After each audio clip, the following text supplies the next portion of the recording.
Hi friends, ಎಲ್ರಿಗೂ ನಮಸ್ಕಾರ.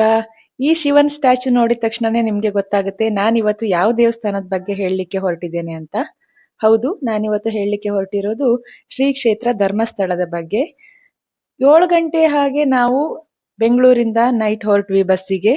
Sharp 5 ಗಂಟೆ ಹಾಗೆ ಧರ್ಮಸ್ಥಳ ಬಂದು ರೀಚ್ ಆದ್ವಿ. ಫ್ರೆಶ್ ಅಪ್ ಆಗಿ ದೇವರ ದರ್ಶನಕ್ಕೆ ಹೋಗುವಾಗ 7 ಗಂಟೆ ಆಗಿತ್ತು. ಇದು ಮಾರ್ಚ್ ತಿಂಗಳಲ್ವಾ, ಮಕ್ಕಳಿಗೆಲ್ಲ ಆಲ್ಮೋಸ್ಟ್ ಎಕ್ಸಾಮ್ ಇರೋದ್ರಿಂದ ರಶ್ ಏನೂ ಇರ್ಲಿಲ್ಲ, ಕ್ಯೂ ಕೂಡ ಇರ್ಲಿಲ್ಲ. ನಾವು ಡೈರೆಕ್ಟ್ ಹಿಂದೆ ಭವನ ಇದೆಯಲ್ವಾ, ಅದರಿಂದ ಎಂಟ್ರಿ ಕೊಟ್ವಿ. ದೇವ್ರ ದರ್ಶನ ಅಂತೂ ತುಂಬಾ ಚೆನ್ನಾಗಾಯ್ತು. ಹಾಗೆ 7 ಗಂಟೆಯಿಂದ 7:30 ಒಳಗೆ ನಮ್ ಕಂಪ್ಲೀಟ್ ದೇವ್ರ ದರ್ಶನ ಮುಗಿದಿತ್ತು ಅಂತಾನೆ ಹೇಳ್ಬಹುದು. ನನ್ ಮಗನ್ನ ನಾವು ಧರ್ಮಸ್ಥಳಕ್ಕೆ ಫಸ್ಟ್ ಟೈಮ್ ಕರ್ಕೊಂಡ್ ಬಂದಿದ್ದು, ಬಟ್ ನನ್ ಮಗ ಅಂತೂ ಫುಲ್ ಹ್ಯಾಪಿ.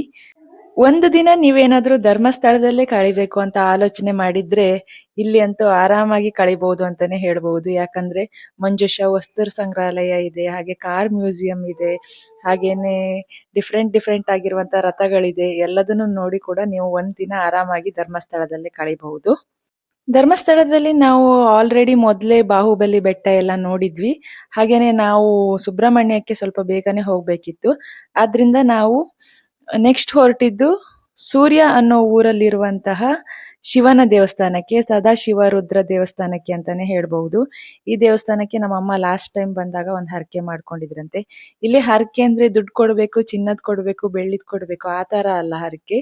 ಈಗ ವ್ಯವಹಾರದ ಸಂಬಂಧ ಆಗಿರ್ಬಹುದು, ವೆಹಿಕಲ್ ಸಂಬಂಧ ಆಗಿರ್ಬಹುದು, ಹಾಗೆ ನಾವು ಹರಕೆನ ಮಾಡ್ಕೊಂಡ್ರೆ ಅದ್ರದ್ದೇ ತದ್ರೂಪಿ ಆಗಿರುವಂತ ಮಣ್ಣಿನ ವೆಹಿಕಲ್, ಮಣ್ಣಿನ ವ್ಯವಹಾರದ ಶೋರೂಮ್ ಅದನ್ನೆಲ್ಲ ಕೊಡ್ತಾರೆ. ಅದನ್ನ ದೇವರಿಗೆ ಸಮರ್ಪಣೆ ಮಾಡಿದ್ರೆ ಆಯ್ತು. ಹಾಗೇನೆ ಸಪರೇಟ್ ಒಂದು ಪ್ಲೇಸ್ ಇದೆ ಎಲ್ಲಿ ನಾವು ಹರಕೆನ ಹೊತ್ಕೋಬೇಕು ಅಂತೇಳಿ. ಇದೆ ನೋಡಿ ಅದೇ ಪ್ಲೇಸ್. ಅಲ್ಲಿ ಹೋಗಿ ನಾವು ದೇವರಿಗೆ ಹರಕೆನ ಮಾಡ್ಕೊಂಡು ಈಡೇರಿದ್ರ ಮೇಲೆ ನೆಕ್ಸ್ಟ್ ಬಂದಾಗ ಅದ್ರದ್ದು ಮಣ್ಣಿನ ತದ್ರೂಪಿಯನ್ನ ಹಾಕಿದ್ರೆ ಸಾಕಾಗುತ್ತೆ. ನೆಕ್ಸ್ಟ್ ನಾವು ಬಂದಿದ್ದು ರಾಮನ ದೇವಸ್ಥಾನಕ್ಕೆ. ಈ ದೇವಸ್ಥಾನ ಅಂದ್ರೆ ತುಂಬಾನೇ ದೊಡ್ಡದಾಗಿದೆ. ಹಾಗೆ ನಾವು ಈ ದೇವಸ್ಥಾನಕ್ಕೆ ಬರುವಾಗ ಅಂದ್ರೆ ನಮ್ಗೆ ಇಲ್ಲೊಂದು ದೇವಸ್ಥಾನ ಇದೆ ಅಂತ ನಿಜವಾಗ್ಲೂ ಗೊತ್ತಿರ್ಲಿಲ್ಲ.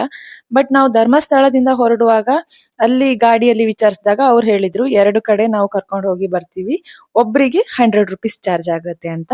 ಸರಿ ಅಂತೇಳಿ ನಾವು ಈ ರಾಮನ ದೇವಸ್ಥಾನ ನೋಡೋಣ ಅಂತ ಬಂದ್ವಿ. ದೇವಸ್ಥಾನ ಅಂತೂ ಸೂಪರ್ ಆಗಿದೆ. ಹಾಗೆ ಒಳಗಡೆ ಎಲ್ಲ ಕಡೆನೂ ವಿಡಿಯೋ ಮಾಡ್ಲಿಕ್ಕೆ ಅಲೋ ಇರ್ಲಿಲ್ಲ. ಎಂಟ್ರೆನ್ಸ್ ಅಲ್ಲಿ ಮಾತ್ರ ನಾನು ವಿಡಿಯೋ ಮಾಡಿ ಹಾಕ್ತಿದ್ದೇನೆ. ನೆಕ್ಸ್ಟ್ ಅದೇ ಕಾರ್ನವ್ರ ಹತ್ರ ನಾವು ಕೇಳ್ಕೊಂಡ್ವಿ, ನೆಕ್ಸ್ಟ್ ಮುಂದಿನ ದೇವಸ್ಥಾನಕ್ಕೂ ಕರ್ಕೊಂಡು ಹೋಗ್ತೀರಾ ಅಂತ. ಹೌದು, ಅವ್ರು ನೆಕ್ಸ್ಟ್ ನಮ್ಗೆ ಕರ್ಕೊಂಡು ಬಂದಿದ್ದು ಸೌತಡ್ಕ ಗಣಪತಿ ದೇವಸ್ಥಾನಕ್ಕೆ. ಈ ದೇವಸ್ಥಾನ ಅಂದ್ರೆ ಗಂಟೆ ಗಣಪತಿ ದೇವಸ್ಥಾನ ಅಂತಾನೆ ಹೆಸರುವಾಸಿಯಾಗಿದೆ ಅಂತಾನು ಹೇಳ್ಬಹುದು.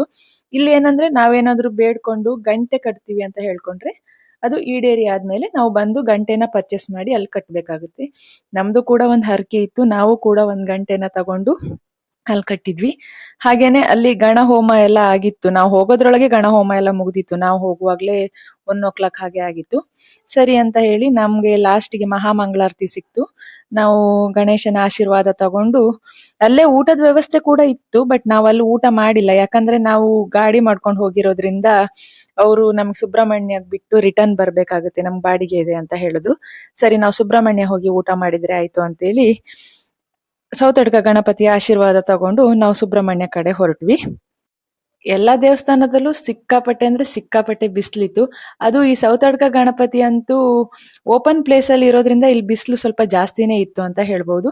ಸುಮಾರು 2 ಗಂಟೆ ಹಾಗೆ ನಾವು ಸುಬ್ರಹ್ಮಣ್ಯ ರೀಚ್ ಆದ್ವಿ. ಬಟ್ ಸುಬ್ರಹ್ಮಣ್ಯದಲ್ಲಿ ಏನಂದ್ರೆ ನಮ್ಗೆ ಕೆಲವೊಂದ್ ಸರ್ಪ ಸಂಸ್ಕಾರ, ನಾಗ ಪ್ರತಿಷ್ಠಾಪನೆ, ಹಾಗೆ ಆಶ್ಲೇಷ ಬಲಿ ಅಂತೇಳಿ ಸಪರೇಟ್ ಪೂಜೆಗಳೆಲ್ಲ ಇರೋದ್ರಿಂದ ಆ ದಿನ ನಾವು ಅಲ್ಲೇ ಹೋಗಿ ಸ್ಟೇ ಆದ್ವಿ. 2 ದಿನ ಸರ್ಪ ಸಂಸ್ಕಾರ ಹಾಗೆ ಆಶ್ಲೇಷ ಬಲಿ ಎಲ್ಲ ಮುಗಿಸ್ಕೊಂಡು ಸುಬ್ರಹ್ಮಣ್ಯನ ಆಶೀರ್ವಾದನ ತಗೊಂಡು ನೆಕ್ಸ್ಟ್ ನಾವು ಒಂದು 4 ದಿನ ಆದ್ಮೇಲೆ ಅಲ್ಲಿಂದ ರಿಟರ್ನ್ ಆದ್ವಿ ಅಂತಾನೆ ಹೇಳ್ಬಹುದು. ಈ ವಿಡಿಯೋ ನಿಮ್ಗೆ ಇಷ್ಟ ಆಗಿದ್ರೆ ಲೈಕ್ ಮಾಡಿ ಹಾಗೆ ಶೇರ್ ಮಾಡಿ. Thank you.